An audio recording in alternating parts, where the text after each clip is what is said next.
So Laura, why don't you tell us a little bit about Over Zero, the organization you're involved in, some of the things they're trying to accomplish.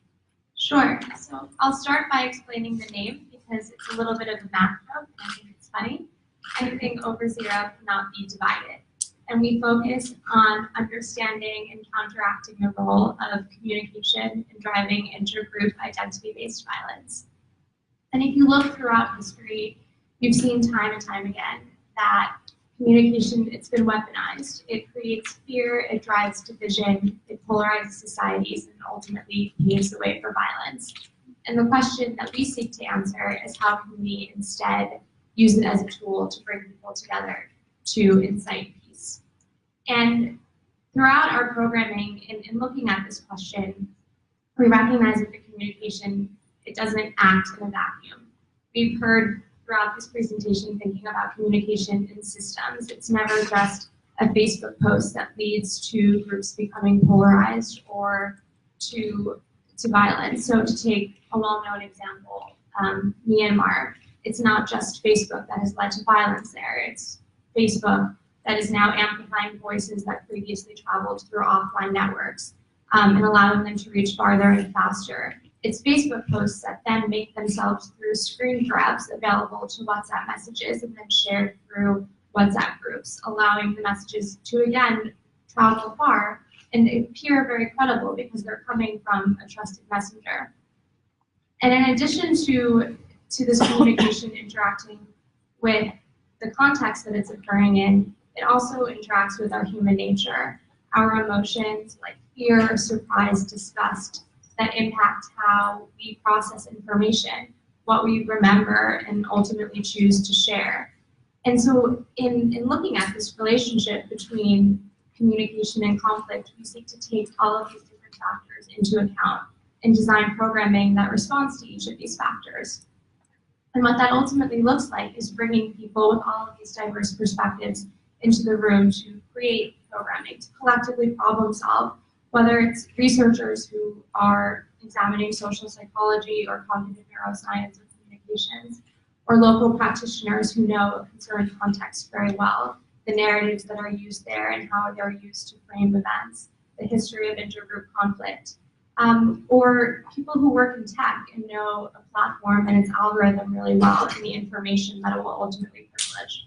And that's what we're seeking to bring together to address this question. Okay, you kind of steamrolled over my next three questions, but I will try to. I want it to be comprehensive. You were comprehensive. Good question. So let me ask maybe a few points that could break down what you wrote in the journal article. First, really phrased in the abstract, which I liked. How do you get beyond the focus on technology as a good or bad thing for peace and social progress?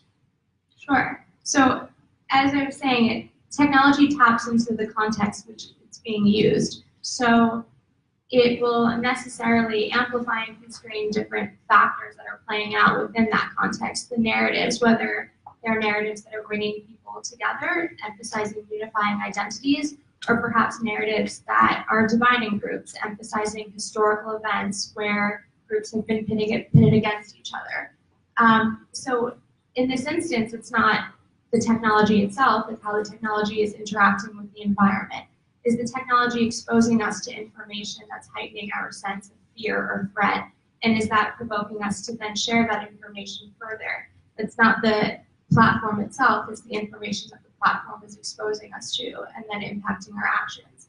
But on the other end of the spectrum, if the platform is exposing us to unifying identities or things that bring us together, if it's emphasizing points in history where there was peace or coexistence between different groups, or if it's connecting us to communities that we wouldn't otherwise be connected to because of geographical constraints, that's, in that sense, it can be used as a good. But again, it's not the technology itself, it's how it's interacting with this broader web of factors. Okay, the history part is going to get my attention, obviously. And so as I was thinking about this, perhaps you just did some of it, but could you maybe say a little bit more about how the interplay between communication and conflict in history, how the history shapes the understandings that you guys think you need when you react to technology? Sure. So I think that every time a new technology comes about or it expands its reach to a new context, there's this panic about how it will change dynamics on the ground. But this interplay between communication or technology and conflict isn't something new.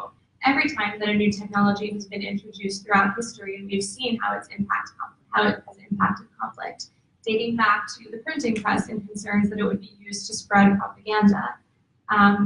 In Nazi Germany, Joseph Goebbels, who was Hitler's chief propagandist, recognized that there was unique power in film and visual images in persuading the masses, and he used this to reinforce and further emphasize pro-Nazi ideologies.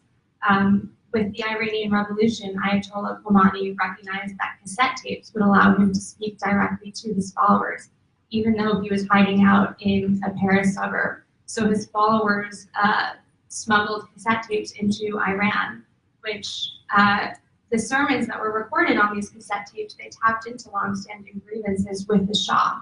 And so in each of these instances, a new technology has tapped into the surrounding context, tapped into our human emotions within that context, and ultimately impacted conflict.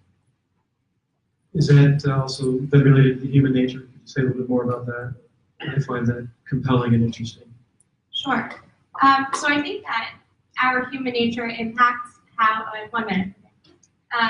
our human nature impacts how we interact with technology, but at the same time, technology also impacts our human nature and our human behaviors.